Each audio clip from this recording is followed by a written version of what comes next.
नमस्कार। आज मैं कुछ ऐसी कहानियाँ सुनाने जा रहा हूँ जिसको सुनने के बाद आप समझ जाएंगे कि भगवान सिर्फ और सिर्फ श्रद्धा और प्रेम के भूखे हैं। इसके अलावे न तो भगवान को तरह तरह के पकवान चाहिए और ना ही किसी तरह के मंत्रोच्चार। तो चलिए बिना समय व्यर्थ किए मैं आपको पहली कहानी सुनाने जा रहा हूँ। एक गाँव में एक आदमी रहता था। वह हर रोज़ भगवान विष्णु की आराधना करता था। उसके घर के बगल के सरोवर में स्नान कर पीपल के वृक्ष के नीचे बैठकर घंटों आराधना किया करता था। परंतु उसके मन में एक ही शंका थी कि क्या मेरी पूजा, मेरी आराधना भगवान तक पहुंच रही है।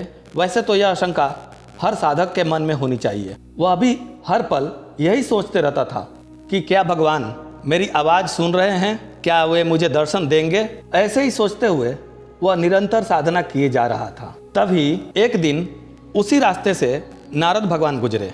जब उस आदमी ने उनको देखा तब वह दौड़ पड़ा और नारद जी की चरणों में साष्टांग नमस्कार किया और बोला, हे भगवान, आप परम तपस्वी हो, आपको अनेकों सिद्धियां प्राप्त हैं। आप बता सकते हैं कि क्या भगवान मुझे दर्शन देंगे, क्योंकि मुझे तो ना ही मंत्र आता है और ना ही पूजा पाठ। भगवान नारद चुपचाप उसकी बातों को सुनते रहे और सोचने लगे कि अगर मैं इसे कोई मंत्र भी बताता हूँ तो यह ठीक से उच्चारण भी नहीं कर पाएगा, इसलिए मैं इसको क्या उत्तर दूँ। तब उस आदमी ने भगवान नारद को मौन देखकर बड़ी बेचैनी के साथ बोला, प्रभु आप क्यों नहीं बोल रहे हैं? क्या भगवान मुझे दर्शन देंगे? क्या मेरी आराधना उन तक पहुंच रही है? नारद भगवान उसकी बेचैनी को देखकर दंग रह गए और उस आदमी को आश्वासन देते हुए बोले, शांत हो जाओ, मैं भगवान से तुम्हारी सारी बातें बताऊंगा और उनसे पूछूंगा कि क्या वो तुमको दर्शन देंगे। उसकी बेचैनी को देखकर नारद भगवान सीधे बैकुंठ में भगवान विष्णु जी के पास पहुंचे और सारी बातें बताई।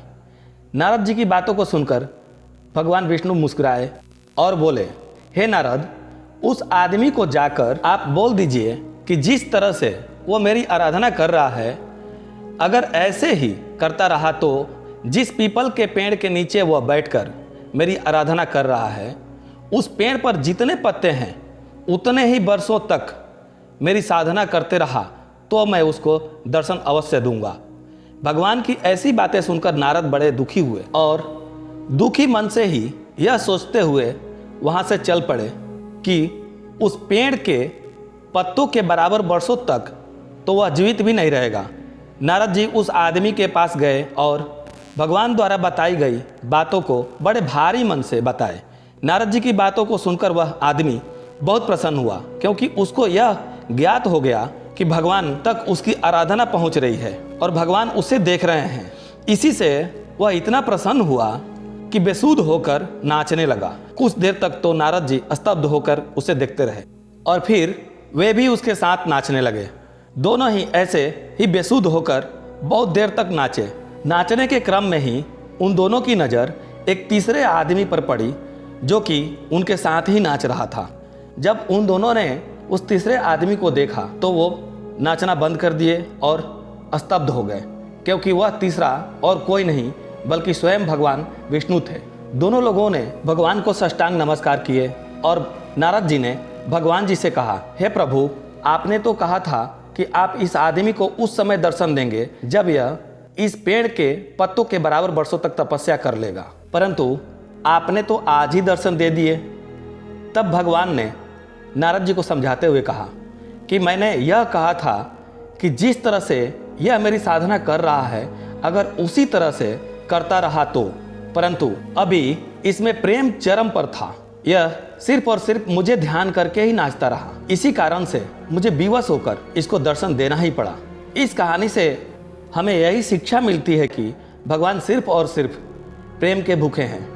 भगवान को आप चाहे जैसे याद करो, वे आपके साथ आ जाएंगे। हमें यह याद होनी चाहिए कि हमारी श्रद्धा, हमारा विश्वास और हमारा प्रेम कभी भी डगमगाए नहीं। भक्ति में वह शक्ति है जो तरह तरह के पकवान और मंत्रोच्चार में नहीं है। इसीलिए इधर उधर की बातों पर ध्यान न देकर हमें सिर्फ और सिर्फ उस पर विश्वास रखना चाहिए। अगर ये कहानी आपको अच्छी लगी हो तो कमेंट अवश्य करें। ऐसी ही कहानियाँ सुनने के लिए देखते रहें हमारा चैनल धर्म के पथिक। धन्यवाद।